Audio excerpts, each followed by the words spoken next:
The book of meditator का ये सूत्र, meditator has a still mind, not a fickle mind. He never controls his mind, he simply liberates it. This liberation of mind brings along the ability to move from known to unknown and from mind to no mind. अर्थात सूत्र कहता है कि ध्यानी का मन स्थिर होता है, उसका मन चंचल नहीं होता और वो अपने मन को नियंत्रित करने की कोशिश नहीं करता, वो उसे मुक्त हो जाने देता है. और मन की इस मुक्ति के साथ ही उसके भीतर क्षमता आती है ज्ञात से अज्ञात में चले जाने की और मन से आमन में प्रवेश कर जाने की. स्थिर मन और चंचल मन, अगर देखा जाए ध्यानी और गैर ध्यानी, यही फासला और यही अंतर है. ध्यानी का मन स्थिर होता है, स्टिल होता है, उसके अंदर एक आंतरिक स्थिरता होती, इनर स्टिलनेस होती है.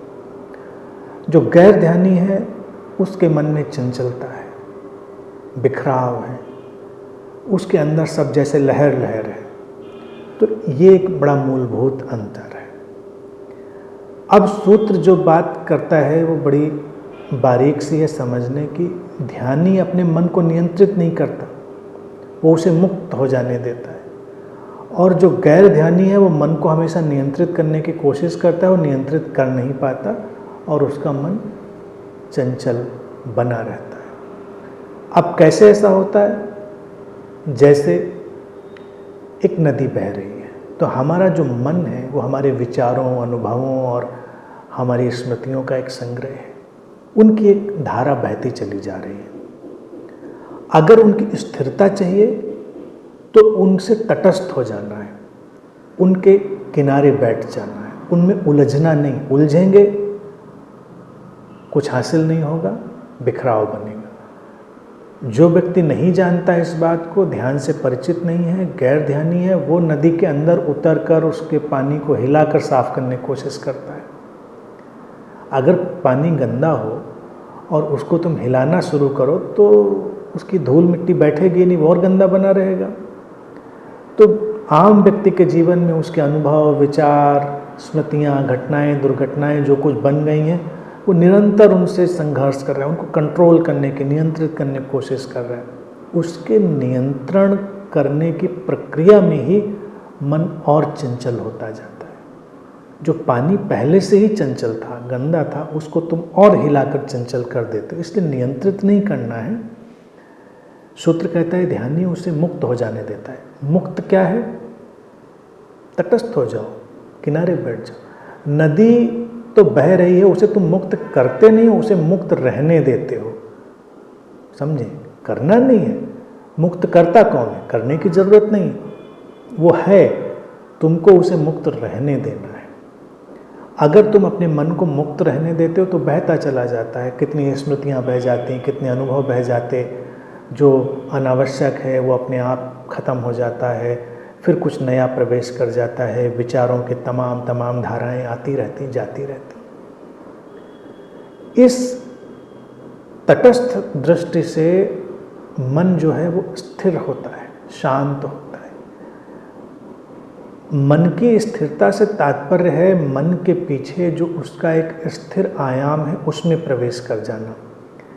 इसीलिए सूत्र कहता है कि इस स्थिति में, इस प्रक्रिया में, मन को जो स्थिर करने की प्रक्रिया है उसके साथ में जो ध्यानी है उसको ज्ञात से अज्ञात में और मन से अमन में प्रवेश करने की सामर्थ्य हासिल हो जाती है. ज्ञात से अज्ञात में अर्थात जीवन में बहुत कुछ ज्ञात है, ज्ञात में उलझना क्या, जीवन में बहुत कुछ अज्ञात है, उधर चले जाने का साहस और क्षमता.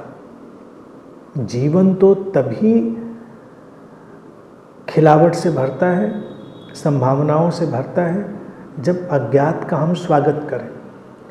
जो मनुष्य अपने मन से परेशान है, आक्रांत है, उसको नियंत्रित कर रहा है, वो अज्ञात से भी परेशान रहता है, अनिश्चितता से भी परेशान रहता है. कहीं ऐसा तो नहीं हो जाएगा, कहीं वैसा तो नहीं हो जाएगा, इसी में लगा रहता है। ध्यानी स्थिर है तो वर्तमान में है, उसको लेना देना नहीं इस बात से क्या होता है क्या नहीं होता। जो सामने होगा वो होगा ना, उसको देखा जाएगा, उसको उस समय देखा जाएगा।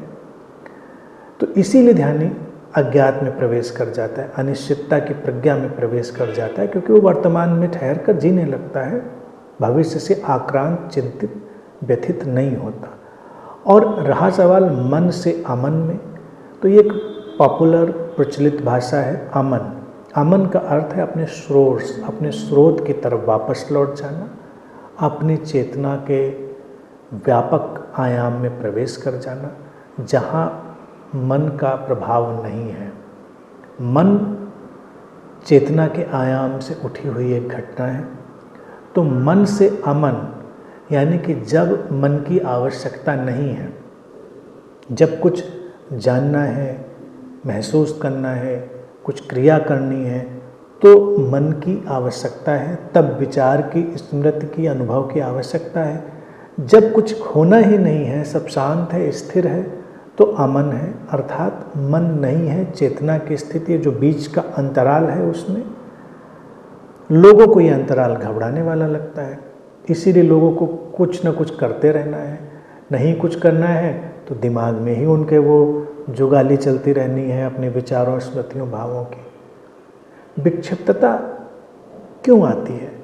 क्योंकि व्यक्ति इस अंतराल को, अनिश्चितता को, अज्ञात को अपने जीवन में आमंत्रित नहीं करता। ध्यानी उसको आमंत्रित करता है, उसमें जीता है, उसको कोई परेशानी नहीं, क्योंकि वो जानता है जब मन की आवश्यकता होगी मन प्रकट होगा, और जब मन की आवश्यकता नहीं वो नहीं रहेगा। और वो न होने की स्थिति बहुत सुंदर है और बहुत शक्तिशाली है।